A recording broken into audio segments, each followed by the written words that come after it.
It's a lot of people that has just went through the ringer of life.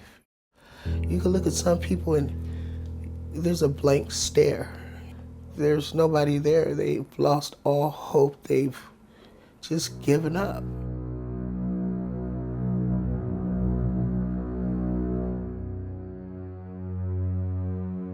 I wasn't ready or prepared, mentally prepared to see what I saw out there in the water.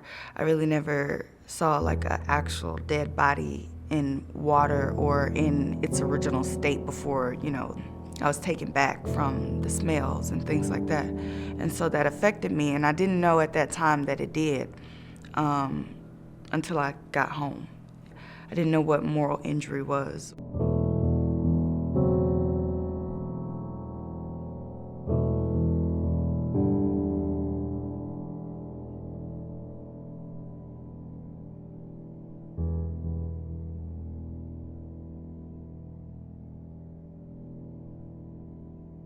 I was able to put on a mask.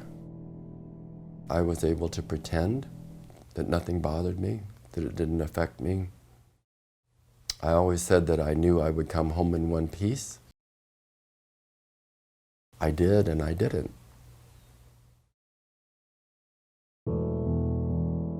It is simple. It's not that hard to pull a trigger. It's dealing with it afterwards. We were broken, and we didn't even know we were broken. You're homeless. You're dealing with your kids. You're dealing with rent. You're dealing with the VA, your healthcare, so many outside things. When can you fix your inner being? When can you fix yourself? In 2017, Volunteers of America began a series of small and intensive groups known as Resiliency Strength Training. The veterans in these groups work together to address issues surrounding their moral injuries. I'm Jillian Boyd, and I am the administrator of the program. An untreated moral injury, this invisible wound that is left to fester, I lost a lot of friends. can result in many destructive behaviors. Alcohol and drug use are prominent in people that have these traumas and moral injuries. Oftentimes, in the process of exploring the wounds, we discovered that there is profound damage and moral injury amongst the veteran population. They address these issues through a series of journaling, art, music, relaxation exercises, and actively listening to one another's pain and validating that experience in silence. It's a very moving, intense process. For some, it was doing things that were against their own belief system. For instance, having to kill. They were doing what they were supposed to do as a soldier, but it was against their own moral conscience.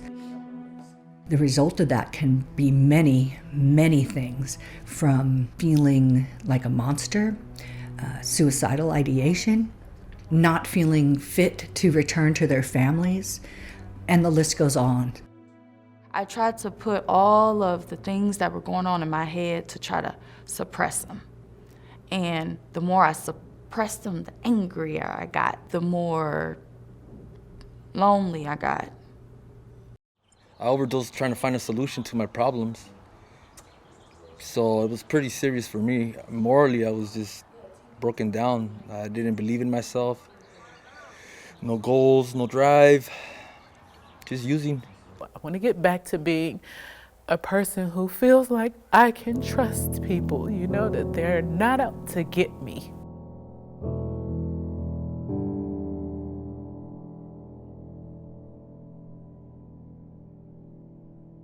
How do you keep yourself out of trouble with... It's not just veterans who experience moral injury. People who are homeless experience the trauma of watching others become physically assaulted. They watch others get raped. They watch others get robbed. And not only do they watch it, but it happens to them. It's like being in a combat zone, all the stuff that happens on the streets. Moral injury means giving up. giving up the idea that you are ever going to participate in society again, giving up on planning, on living, on existing. So we can house individuals, we can put them in shelter, but if we don't give them the tools to help them process moral injury, they will never be able to release themselves from that prison. With homelessness, there's no silver bullet. But we keep finding ways to help the most vulnerable people in our community.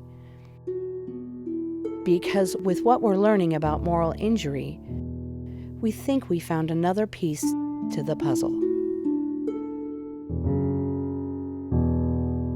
I don't even know how to put it into words how amazing it was.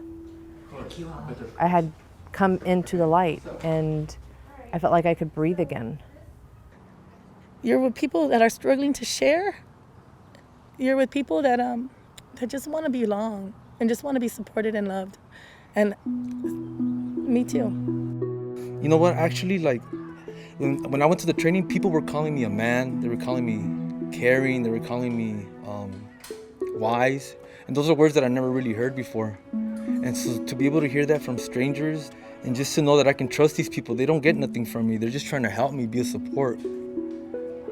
That really helped me out because at least I know that I'm worthy now. What we attempt to create is that place where the person gets in touch with their heart again and remembers who they truly are. And so it's much more than just addressing the outward situation. We got to go into the soul and try to help reconcile the damage.